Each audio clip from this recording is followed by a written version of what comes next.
Bonjour et bienvenue dans le 6e épisode de la saison 2 de l'écriture d'un roman. Alors aujourd'hui, on va parler de ma relation au livre, de culture littéraire, de peur, de projection, de conseils didactiques, de thèmes et de bien d'autres choses. Bonne écoute à vous! Le jeudi 14 janvier 2021, je suis en train de découvrir un nouveau podcast d'entretien avec des auteurs qui est fait par une école d'écriture. Plus je fais des recherches par rapport à l'écriture sur les plateformes de podcast, plus je me rends compte qu'il y a des podcasts que je ne connaissais pas et que je découvre et qui sont tous plus intéressants les uns que les autres. Enfin, il y a des choses à piocher de partout. Je vous encourage à faire la même chose parce que c'est très instructif et très nourrissant surtout. Et donc là, la journaliste demande aux auteurs qu'est-ce qui a fait naître chez eux l'envie d'écrire, quand est-ce qu'ils ont voulu devenir écrivain. Et moi, si on me posait cette question, je saurais pas quoi répondre parce que j'ai pas de souvenir précis d'avoir voulu devenir écrivain. Alors déjà, j'ai toujours grandi avec des livres, parce que moi j'avais une mère qui lisait, enfin j'avais des parents qui lisaient beaucoup. J'ai grandi dans un univers où il y avait des livres partout, et puis on n'avait pas la télé en plus de ça, donc forcément j'étais incitée à lire, et je me suis mis à écrire un peu naturellement, je sais pas quand est-ce que c'est venu. Par contre, un de mes tout premiers souvenirs de lecture, et ça je devais être vraiment petite, parce que j'ai qu'un vague souvenir, c'était d'avoir lu le livre qui s'appelle Petite fille rouge avec un couteau de Myriel Marc. Je vais retrouver son nom sur internet là tout de suite parce que je me souvenais absolument pas du nom de l'auteur. Et ce qui m'avait marqué dans ce livre, c'était le journal d'une petite fille qui racontait un petit peu sa vie. Je me souviens plus trop ce qui se passait, mais j'étais scotchée par son écriture et je rêvais de pouvoir écrire comme elle. Donc ça, c'est mon premier souvenir de lecture. Je rêvais d'avoir sa plume, d'avoir son écriture, j'étais hyper impressionnée. Bon, j'avais pas compris que c'était pas le vrai journal d'une petite fille de 10 ans, mais que c'était une autrice qui s'était mis dans la peau d'une petite fille de 10 ans. Mais l'effet marchait très très bien sur moi, qui devait avoir à peu près le même âge que la fillette quand j'ai lu ce livre. Et donc ouais, j'ai pas de souvenir d'avoir voulu devenir écrivain, c'est venu naturellement en fait. Comme je vous disais en tout début de mon podcast, le premier roman que j'ai écrit, dont je me souviens vraiment, c'était un manuscrit tout écrit à la main, au crayon à papier. D'ailleurs, il faudrait peut-être que je le recopie pour pas le perdre, parce que le crayon à papier, ça s'efface. Il faisait plus de 200 pages. C'était l'histoire d'une petite fille qui vivait en ex-Yougoslavie, en Bosnie, à Sarajevo, pour être exact. Et ça, en fait, c'était inspiré d'une revue à laquelle j'étais abonnée à l'époque qui s'appelait Je lis des histoires vraies. Je sais pas si ça existe encore, mais c'était en fait plein de petites histoires qui racontaient, soit c'était des témoignages de vie, soit c'était sur des histoires de personnes connues dont on racontait la vie. Par exemple, je me souviens qu'il y avait une femme qui avait été importante au cirque Fratellini. C'était une femme, je me souviens plus comment elle s'appelle par contre. Il y avait une histoire avec un Stradivarius aussi. Et puis je me souviens aussi de l'histoire d'un petit garçon qui était parti faire le tour du monde en bateau avec ses parents et qui s'était arrêté quelques années dans les îles Fidji. Ça, j'avais adoré. En plus, le gamin était trop mignon, donc j'étais tombée amoureuse à l'époque. Mais bon, et un des sujets, une des histoires qui m'avait le plus marqué, c'était l'histoire de cette petite fille qui vivait à Sarajevo pendant la guerre, sous les bombes. Et de là était née mon envie d'écrire une histoire sur une petite fille qui vit à Sarajevo pendant la guerre. Bon, après, elle reste pas longtemps là-bas parce que toute sa famille se fait décimer et elle part en France retrouver... Alors, quand j'avais commencé à écrire ce livre, c'était un petit copain qu'elle avait rencontré quand elle avait 6 ans. Après, quand j'ai repris le livre, j'ai un peu modifié ça parce que, évidemment, c'était pas très très crédible qu'elle aille rejoindre un garçon qu'elle avait rencontré quand elle avait 6 ans et qu'elle traverse tous ces pays pour aller retrouver son amoureux de maternelle. Bon, c'était pas très vraisemblable et donc j'avais transformé un peu mon histoire en disant que en fait c'était ses parents qui étaient divorcés, son père était français, il était reparti vivre en France et sa mère était restée avec ses enfants en Bosnie. Et donc du coup, quand sa famille se fait décimer, donc pas son père puisqu'il n'habite pas avec eux, elle décide de le rejoindre puisque c'est la seule famille qui lui reste. Donc voilà le postulat de départ de mon livre, et puis c'était toutes les aventures de cette fillette sur la route pour rejoindre son père. Bon, c'était complètement invraisemblable la plupart du temps, c'était plein de clichés, des choses que je devais entendre à droite à gauche. Je m'étais évidemment absolument pas renseignée sur le contexte politique, Mais c'était une très belle expérience d'écriture. Ce roman, je l'ai écrit une partie à l'école. D'ailleurs, j'avais un peu lancé la mode dans ma classe parce que tout le monde s'était mis à écrire des romans qu'on se faisait lire les uns les autres. Enfin, les unes les autres, je devrais plutôt dire, parce qu'on était plutôt des filles à faire ça. Notamment ma meilleure amie d'enfance qui écrivait aussi un roman de son côté. Donc, on se donnait des critiques mutuellement. C'était sympa quand même. Et puis après, moi, je sais que je l'avais continué pendant les grandes vacances d'été. J'ai le souvenir de m'enfermer dans la chambre pour pouvoir écrire. Je dessinais mes personnages aussi pour savoir à quoi ils ressemblaient. Je découpais des photos dans des catalogues quand il y avait des visages qui ressemblaient aux personnages que j'avais imaginés et j'essayais après d'en faire le portrait. Enfin, j'étais complètement à fond, mais à fond dans cette histoire. Et j'avais adoré faire ça. Et puis après, je m'étais pas arrêtée là. Quand je dis que j'ai jamais terminé un roman, celui-là, je l'ai quand même terminé. En tous les cas, j'ai terminé le premier jet. Bon, après, je l'ai réécrit, et puis réécrit encore et encore, en le faisant lire, etc. et tout. Et puis, au bout de quelques temps, je l'ai abandonné. Et en fait, là, j'entendais un écrivain, dans les podcasts que j'écoute, qui disait qu'il avait toujours un manuscrit en cours. Et en fait, moi, je me rends compte que c'est pareil. J'ai toujours eu un manuscrit en cours. Toujours une histoire à écrire. Je pourrais refaire toute ma vie en fonction des romans que j'ai écrits. Alors, c'était des textes, pour la plupart, pour lesquels je n'ai pas été jusqu'au bout. Mais il y en a plusieurs où j'ai fini le premier jet. Mais pour moi, le premier jet, c'était rien, en fait. Dans le sens que le travail ne s'arrêtait pas à la fin de mon premier jet, quoi. C'était limite le début du travail. Et puis je m'en rends compte avec mon texte d'aujourd'hui. Bon, par contre, ce qui m'inquiète un peu en écoutant ces podcasts, c'est que il y avait une autrice qui parlait qu'un jour elle avait envoyé son premier texte à une maison d'édition et il y a une éditrice qui lui a renvoyé son manuscrit avec la correction des 10 premières pages, avec un petit mot en lui disant ne faites pas de l'écriture, écrivez, un truc comme ça. Et elle lui barrait un petit peu toutes les formulations qu'on peut utiliser pour faire joli, en fait. Et moi, j'ai peur d'être un peu dans ce travers-là avec l'Inde de Soulage. Je pense que c'est un peu le défaut de tous les auteurs débutants. On a envie de faire de la littérature plutôt que juste d'écrire. Et je me dis, mais limite, il faudrait que tout que je réécrive un peu comme ça me vient, sur le même ton que j'écris l'essai comique sur les hommes de ma vie. Parce que là, sur ce deuxième texte, c'est une écriture beaucoup plus libre que juste... qui vient comme ça, qui est pas alambiqué, qui est pas compliqué. Et je me fais rire toute seule. Je me rends compte que je suis capable d'être drôle. Alors bon, peut-être pour moi, juste, j'attends de voir si le jour où je le ferai lire, si je fais lire mes lecteurs. Parce que bon, si je les fais pas lire, c'est que je suis pas faite pour faire de l'humour. Mais je sais que dans la vie de tous les jours, je suis capable d'être rigolote. Donc je me dis, pourquoi j'arriverais pas à écrire des textes drôles, quoi. Je parle évidemment de faire rire mes lecteurs et non pas de les faire lire. Je me questionne plutôt si j'arriverai à les faire rire en les faisant lire. Mais j'imagine que vous avez compris. Je vous fais juste ce rapide petit aparté parce que je me suis laissée embarquer dans l'enregistrement et je me suis pas rendu compte de mon erreur. Mea culpa. Je regrette un peu de m'être mis si tard à écrire sérieusement, de m'être mis si tard à croire que je pouvais peut-être devenir écrivain, que je pouvais peut-être publier un livre.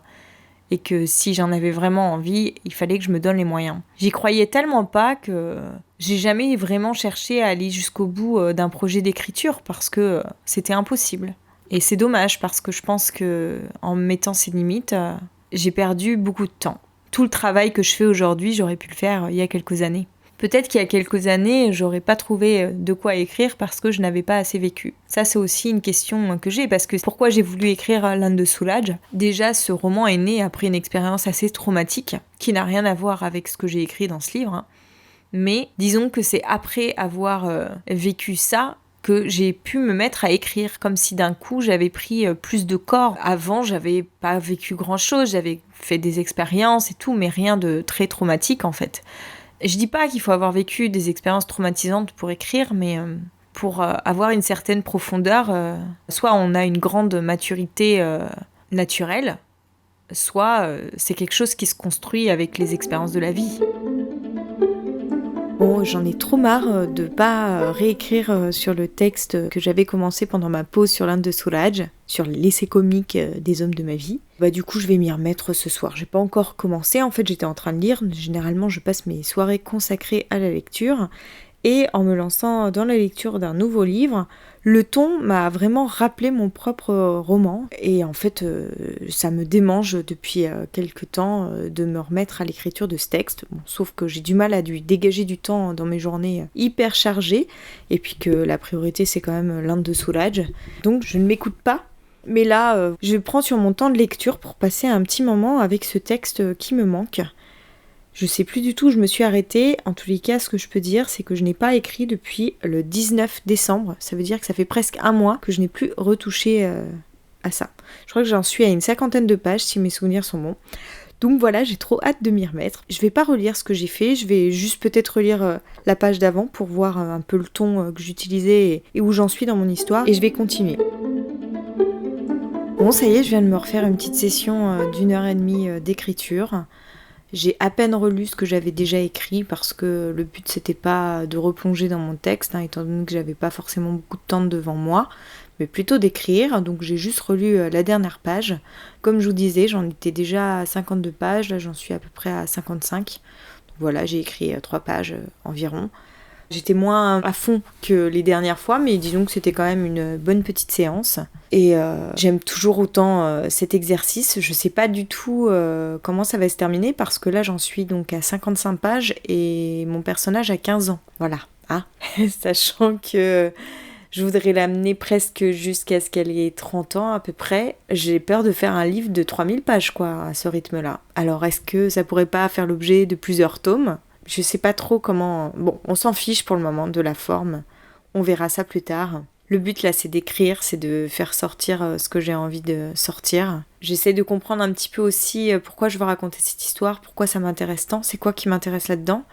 Donc tout à l'heure, j'ai un peu écrit autour de ça. Puis on verra ce qui en jaillira. Ça m'a pas paru spécialement drôle aujourd'hui. Par contre, le fait d'avoir refait ça, je pense que c'est un exercice que je vais être amenée à refaire de temps en temps. Quand j'aurai le temps et que me prendra l'envie d'écrire, je vais me laisser des petites sessions d'écriture sur ce nouveau texte parce que c'est trop frustrant de devoir me retenir tout le temps. Tant pis si ça prend sur mes temps de lecture, je lirai un peu moins, je lis déjà quand même pas mal là, depuis le début de l'année, on en est que au mi-janvier, j'ai déjà lu 4 livres. Donc bon, ça va, je suis pas en retard sur mes lectures de l'année. J'aimerais bien arriver à en lire une centaine cette année, non pas pour exploser mes chiffres de l'année dernière, mais parce que j'ai l'impression d'avoir beaucoup de retard dans ma culture littéraire et je voudrais vraiment me rattraper au maximum. Bon, le problème, c'est que je ne fais que lire des auteurs contemporains parce que c'est ce qui m'attire le plus, alors qu'il faudrait aussi que je me remette à lire des grands classiques. Je me suis rendu compte en même temps que moi, à ma jeunesse, j'avais beaucoup plongé dans des grands classiques, parce que quand j'étais plus petite, j'aimais beaucoup par exemple Dostoïevski. Donc j'ai lu quelques livres de lui. Il y en avait un, ça parlait de bagne, alors je sais plus, 393 jours, ça s'appelait, un truc comme ça. L'autre, c'était Netochka Nesvanova. Alors je suis incapable de vous dire de quoi ça parlait. Je suis même pas sûre d'avoir compris quelque chose. J'ai lu aussi Les Misérables de Victor Hugo. Ça, c'était quelque chose que ma prof de français, là, qui relit mon texte, nous avait donné à lire pendant les grandes vacances d'été. Et on a travaillé dessus pas mal. J'avais adoré surtout l'histoire d'amour entre Cosette et le jeune homme. Je sais plus son nom. J'avais lu Le Colonel Chabert. Je crois que c'est de Balzac. J'avais bien aimé aussi. On m'avait dit que pourtant Balzac, c'était pas facile. J'ai pas lu de Zola, ça manque à ma culture, mais ça fait partie des livres qui sont dans ma pile de lecture. Enfin bref, j'en ai lu plein quoi, mais mon problème c'est que je me rappelle pas. Et oui, j'ai lu aussi un livre que j'avais adoré, des sœurs Brontë, alors je sais plus si c'est Charlotte ou Émilie. J'avais lu Les Hauts de Hurlevent, j'avais adoré. Comment la campagne anglaise était décrite dans ce roman, c'était tellement romantique, et puis l'histoire d'amour était assez forte entre le personnage principal et l'homme. Mais voilà, j'ai qu'un vague souvenir, je sais juste que j'avais aimé. Et maintenant j'aimerais lire sa sœur qui a écrit Jane Eyre, parce que Jane Eyre, j'ai vu les nombreuses adaptations plein de fois au cinéma, à la télé, sur tous les supports qui puissent exister, mais je n'ai jamais lu le livre et je pense que ça me plairait. Et je voudrais également lire Orgueil et Préjugés, donc pareil, ça j'ai vu le film, mais j'ai pas lu le livre, de Jane Austen. Et tout simplement lire du Jane Austen parce que c'est un classique et je pense que ça pourrait peut-être me plaire. J'ai aussi envie de lire Le Rouge et le Noir de Stendhal, parce que pareil, j'ai jamais lu de Stendhal. Enfin voilà, en fait, entre les livres d'auteurs classiques que j'ai lus et dont je me rappelle pas, et ceux que je n'ai pas lus et qu'il faudrait que je rattrape. Il y a un sacré retard à rattraper pour approfondir ma culture littéraire et puis surtout être des sources d'inspiration pour moi, pour ma propre écriture. Parce que je me rends compte que quand on demande à un auteur, alors quels sont les auteurs qui vous inspirent, ils ont toujours des noms à donner. Et moi, j'ai un petit peu du mal avec cette question. Bon, à part Alain Damasio, il m'inspire, mais j'écris pas du tout comme lui il écrit. Je n'écris pas du tout dans le même univers que lui développe. Puis ça m'intéresse absolument pas d'écrire dans cet univers-là non plus. Je suis très très impressionnée par son écriture parce que c'est une écriture très riche, profonde, qui amène à réfléchir, tout ça. Mais bon, c'est pas vraiment comme ça que j'écris. Donc il faudrait que je me trouve des mentors. Bon, on verra ça demain. Là, je vais pas tarder à aller me coucher. Le vendredi 15 janvier 2021. Alors aujourd'hui, j'ai repris mes corrections là où je les avais laissées hier. J'en suis arrivée à la page 43, il me semble. J'ai approfondi un passage où il y avait des choses à préciser.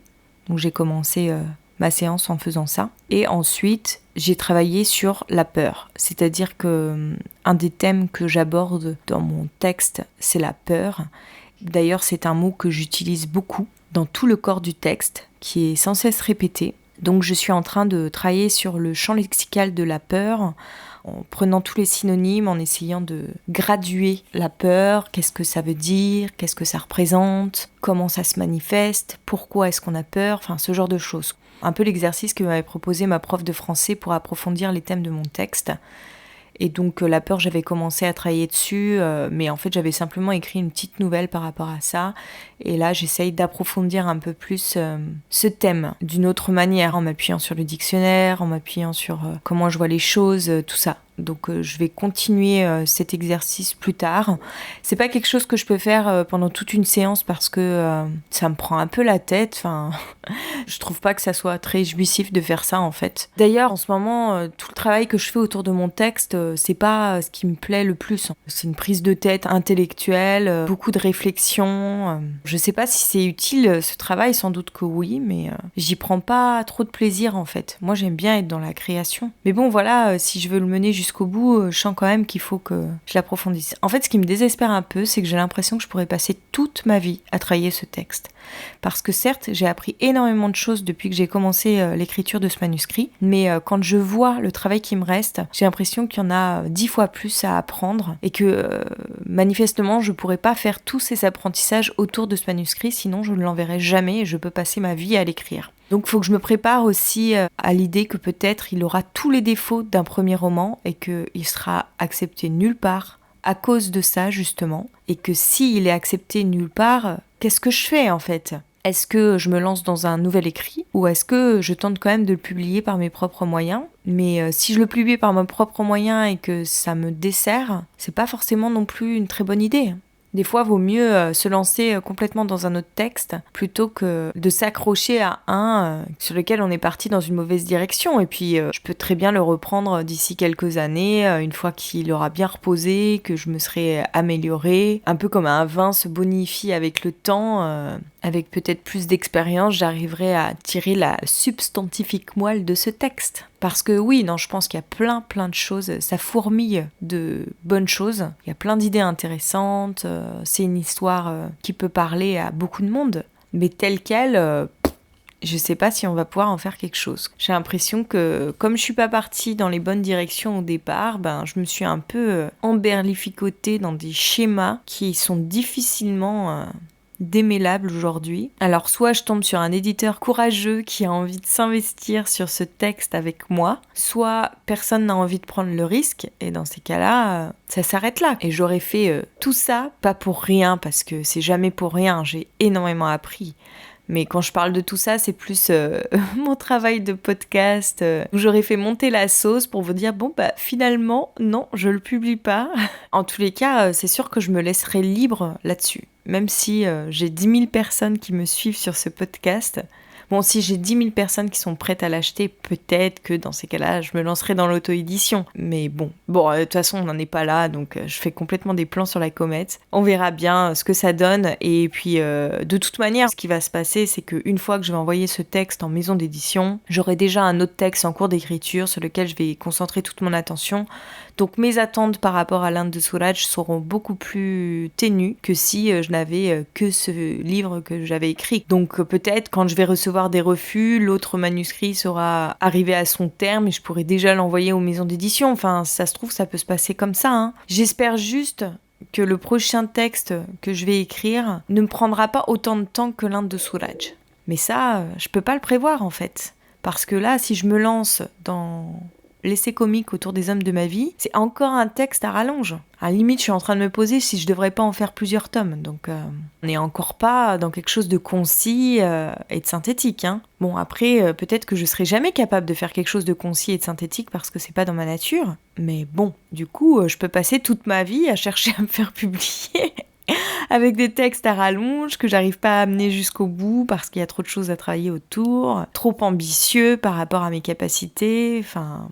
Faut que j'arrête, ça c'est encore des craintes de l'avenir qui sont que des projections sans fondement, donc faut que j'arrête avec ça. Je fais, on verra bien ce que ça donne. Je me rends compte que les conseils didactiques m'insupportent de plus en plus. Dès qu'il y a un auteur qui dit qu'il faut faire comme ça, parce que lui, ça a marché pour lui, ça a tendance à m'énerver un peu. Est-ce qu'un auteur, en fait, ça serait pas celui qui a trouvé la méthode qui lui correspondait, tout simplement? Ça me complexe énormément quand des auteurs qui sont publiés et reconnus, que ce soit par le public ou la critique, qui imposent leur façon de faire comme étant la seule vérité. Alors oui, ils ont toute la légitimité de faire ça, sauf qu'il s'avère qu'un autre auteur tout autant reconnu par la critique et par le public peut avoir une toute autre manière de procéder, et donc du coup, pourquoi il y en aurait un qui aurait plus raison que l'autre? Je m'excuse si moi, des fois, j'ai tendance à être un peu didactique. C'est vraiment pas mon but parce que je ne crois pas en ça. Ce que j'ai envie de partager avec vous, c'est plutôt des pistes de réflexion, des pistes de travail, des conseils si vous avez envie de tester. Je serai plus dans un échange de réflexion autour de mon processus d'écriture que dans le conseil didactique absolument impliqué si vous voulez réussir dans l'écriture. Déjà, j'aurais aucune légitimité à faire ça étant donné que j'ai encore jamais rien publié, donc on se calme. Et en plus de ça, je pense que c'est pas du tout la bonne méthode. Il y a rien de tel pour se tétaniser et ne plus pouvoir écrire en ne sachant plus à quel sens se vouer, quel conseil il faut suivre ou pas, quelle est la bonne méthode.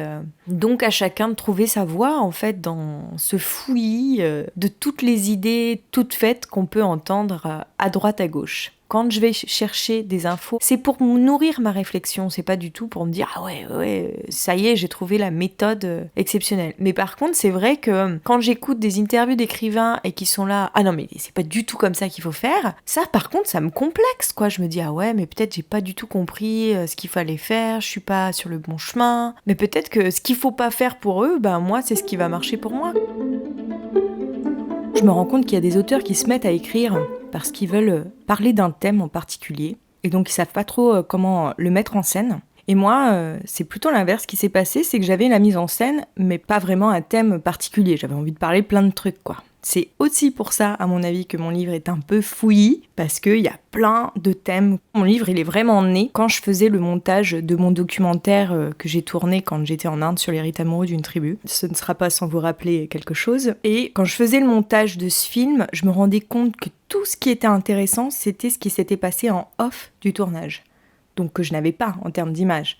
Donc j'ai monté un film avec des vides. Alors non, je me suis appuyée sur les images que j'avais pour en sortir un film, mais du coup c'était loin d'être le film que j'avais espéré, quoi, vous imaginez ? Et donc je me suis dit que j'allais écrire le livre du film. Mais en fait, en l'écrivant, je me suis aperçue que c'était pas vraiment ça qui m'intéressait, de décrire comment s'était passé le film, même si c'est une trame dans mon roman. Mais j'avais envie de développer la relation que j'avais pu entretenir avec mon guide quand j'étais là-bas, en l'extrapolant un peu, parce que voilà, la relation que moi j'ai pu entretenir, il en reste qu'un lien ténu aujourd'hui dans mon roman. C'est plus du tout la même que j'ai développée parce que la mienne, il y avait des choses intéressantes à développer, mais J'avais pas franchement envie de me replonger dedans, psychologiquement parlant. Il y a eu des choses un peu dures et tout. C'était pas ça qui m'intéressait. Du coup, j'ai quand même retiré beaucoup de choses de ce point de vue-là qui avait pu me blesser parce que c'était pas le but du livre. Ça l'orientait dans une direction que je n'aimais pas du tout et dont je n'avais pas envie de parler, en fait, tout simplement.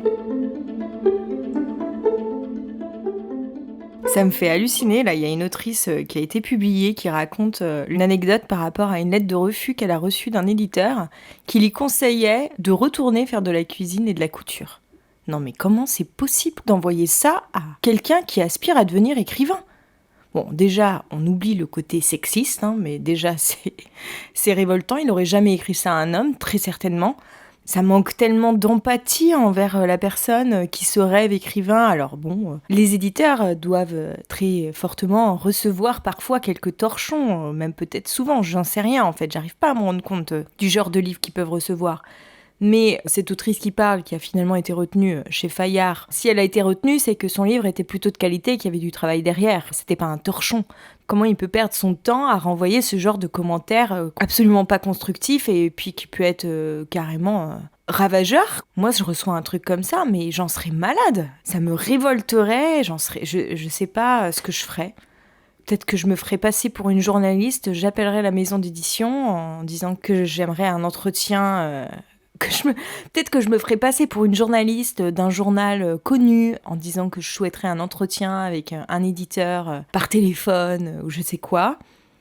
Mais je l'incendierais, je préparerais ma réplique. Bon, c'est peut-être pas forcément la meilleure à faire quand on débute dans le monde du livre, de se faire un ennemi avec un éditeur. Mais comment réagir à ce genre de truc, quoi ? C'est anéantissant. Déjà, on manque de confiance en soi quand on se lance dans l'écriture, et là, il y a des mecs tout puissants à la tête de grosses maisons d'édition qui te renvoient ce genre de courrier. Mais attends, il est où le respect, là ? C'est même un respect de l'être humain. Ah non, mais là, je suis scotchée, vraiment. Et c'est pas la première fois que j'entends ce genre de commentaires, des gens qui se permettent de renvoyer des choses absolument odieuses à des auteurs aspirants écrivains. Mais c'est la première fois que je réagis là-dessus. Bon, bref, c'était mon petit coup de gueule. En parallèle que je termine l'Inde de Souraj, j'ai vraiment envie de me concentrer sur cet autre roman que j'ai commencé à écrire parce que je pense que l'un n'empêche pas l'autre. Alors c'est sûr que je vais donner la priorité à l'Inde de Souraj, quand j'ai un petit créneau, c'est à l'Inde de Souraj que je vais me consacrer. Mais quand j'ai un peu de temps devant moi et que j'ai envie de me mettre à cet autre roman, je vais laisser venir ça. Du coup, ma réflexion commence à tourner autour de cet autre roman. C'est à lui que je commence à penser tous les jours. Enfin, je pense que c'est aussi parce que j'ai réécrit dessus hier soir. Et en fait, je suis en train de déceler une problématique, c'est-à-dire qu'il y a deux histoires en un. D'une part, j'ai envie de raconter comment une petite fille a trouvé sa place dans une société patriarcale où elle était perdue face aux injonctions de la société et des hommes en général. Donc ça, c'est un thème que je voudrais développer. Et l'autre thème, ça serait plutôt comment elle est devenue écrivain. Alors oui, en disant comme ça, j'ai l'impression qu'on peut faire les deux en un, quoi. Comment elle a trouvé sa place en devenant écrivain. Mais bon, j'ai l'impression que j'ai beaucoup trop de choses à dire sur les deux thèmes, en fait, pour en faire un seul et même roman. Il faudrait que je le divise en deux. Et puis aussi, un autre truc que je me suis dit, c'est que peut-être qu'il fallait pas que j'écrive dans l'ordre chronologique, mais plutôt que je fasse un peu la liste... des rencontres qui avaient jalonné ma vie et qui m'avaient marquée, en quoi j'avais appris des choses. C'est un peu plus compliqué de vous parler de ce roman parce que pour le coup c'est hyper personnel, hyper intime. En tous les cas pour le moment, j'ai pas forcément envie d'étaler ma vie au grand jour. Mais bon, je vais essayer quand même de vous partager mes réflexions quand il y en a qui viendront, quand c'est pas trop intime. Je me dis que si ça fait si longtemps que je travaille sur ce texte, je parlais de l'Inde de Souraj, c'est peut-être qu'en fait, il y a un truc que j'ai pas compris dans l'écriture et que je cherche toujours. Mais bon, comme je ne sais pas quoi, je tourne en rond. Enfin, je tourne pas en rond parce que j'avance, j'apprends plein de choses. Je me nourris de tout ce que j'entends, de tout ce que j'apprends par moi-même. Et des fois, je me dis, mais est-ce qu'il faudrait pas que je reprenne tout depuis la base ? Que j'oublie ce que j'ai écrit et bam, on repart. Sauf que je connais tellement bien mon histoire que je suis incapable de faire cet exercice. Quand je l'ai tenté, quand je voulais réécrire le manuscrit à la manière de Bernard Werber, les premiers mots de mon texte me revenaient de manière intuitive. Et là, j'entendais une autrice qui a écrit un roman à partir de la correspondance de sa grand-mère avec son fils. Et donc elle avait je ne sais combien de lettres, plus de 1000 lettres je crois. Et donc pendant 6 mois, elle s'est amusée à tout classer pour en faire émerger une histoire. Et ensuite seulement, elle a écrit à partir de ces lettres. C'est ça que j'aurais dû faire avant de me lancer à corps perdu dans l'écriture de mon roman. Je pense que ma grosse erreur, étant donné que je m'appuyais sur du matériel que j'avais, c'était de recopier ce matériel lettre par lettre, mot par mot, ce qui fait que je me suis noyée. Et aujourd'hui, j'essaye de débroussailler. Forcément, le résultat, il est pas terrible, quoi. Ça me questionne énormément, je ne sais pas quoi faire avec ça et je me dis ça fait tellement longtemps que je travaille sur ce texte, je peux pas rien en faire, il faut que je l'envoie à des maisons d'édition. Au moins que j'avance, mais tel quel, clairement, il sera pris nulle part. Donc est-ce que j'aurais vraiment avancé ? Mais peut-être que le fait juste de l'envoyer et du coup de me retrouver dans l'attente de réponse ou de non-réponse, ça va me permettre de me dégager du temps pour me consacrer à un autre projet et c'est peut-être ça dont j'ai besoin. De pas terminer ce projet avant de partir sur un autre projet, j'aurais l'impression que c'est un échec, que j'ai encore raté quelque chose, que encore une fois je me suis arrêtée en cours de route. Et ça, il en est hors de question, je peux pas m'arrêter en cours de route alors que ça fait 4 ans que j'avance dans une direction, quoi, et que je suis si proche du but.